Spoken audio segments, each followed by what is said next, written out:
From the attacks on the Capitol, confront this egregious assault on our democracy, through their leaders' directions.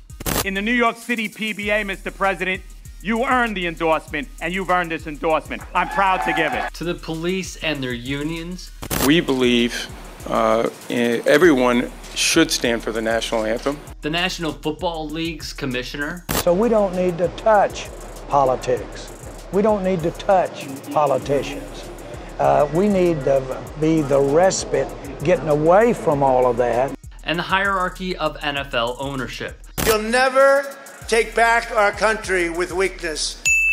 These are all practices in white supremacy, which brings us to this man, Deshaun Watson. At just 25 years old, he is one of the premier players in the National Football League. The franchise's new owner, Cal McNair. If the league didn't stop the protests, it would be like, quote, inmates running the prison. Is the son of the late Bob McNair, who infamously said this of NFL protests relating professional athletes to prisoners. You know, Matt, that era of, just shut up and play, we're done with that era. Take it from this guy, arguably the greatest wide receiver to ever play the game, Randy Moss. There is division between quarterback and ownership, and it appears said divide is only growing. Sources close to the quarterback say he is still angry about the team's insensitivity to social justice, including hiring practices, after the franchise failed to interview Chiefs offensive coordinator Eric Bieniemy this past week. Recall the 2019 NFL Racial and Gender Report Card via the Institute for Diversity and Ethics in Sport saw the NFL score an 82.3% for racial hiring practices. This was the league's lowest point total in the past 15 years. Troy Vincent, the executive VP of football operations, said it best: the facts are, we have a broken system. So, let's break it down. McNair, after firing ex-coach Bill O'Brien, met with Watson and had dinner. He said he wanted Watson's input and opinion on the next head coach, along with the general manager. Overall, he wanted Watson to be happy. When the team hired Nick Caserio as GM, Watson, the face of the franchise sans J.J. Watt, was ticked. Regardless of whether there was a miscommunication or McNair misled Watson about what the quarterback's involvement would be in the hiring process, now Watson is not returning McNair's calls.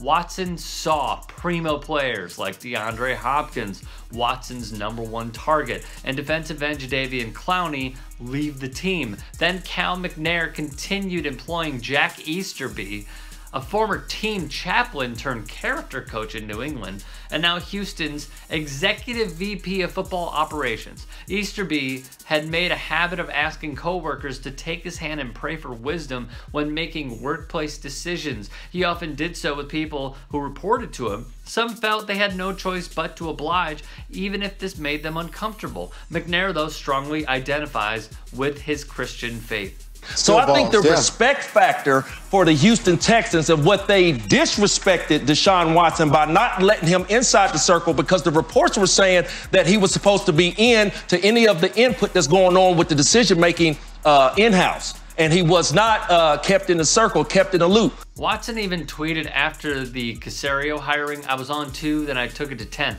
Why is this important? Because 5 days earlier, ESPN's Adam Schefter tweeted Watson was at 2, then took it to a 10. What we're seeing in Houston is a series of culture wars. The shut up and play traditional model versus the it's my career, I'm the talent, I want more control attitude that has risen in a post-LeBron landscape. It's competence versus incompetence. It's a young black athlete during a moment of racial reckoning across the country taking a swing at the all-white hierarchy. Interview all the candidates, Watson is saying. Hire the best person for the job, not the pastor's buddy. Funny that. Govern by competency, not by relationships or religion." Andre Johnson, the greatest receiver in Texans history, tweeted, "If I'm Deshaun Watson, I will stand my ground. The Texans organization is known for wasting players' careers.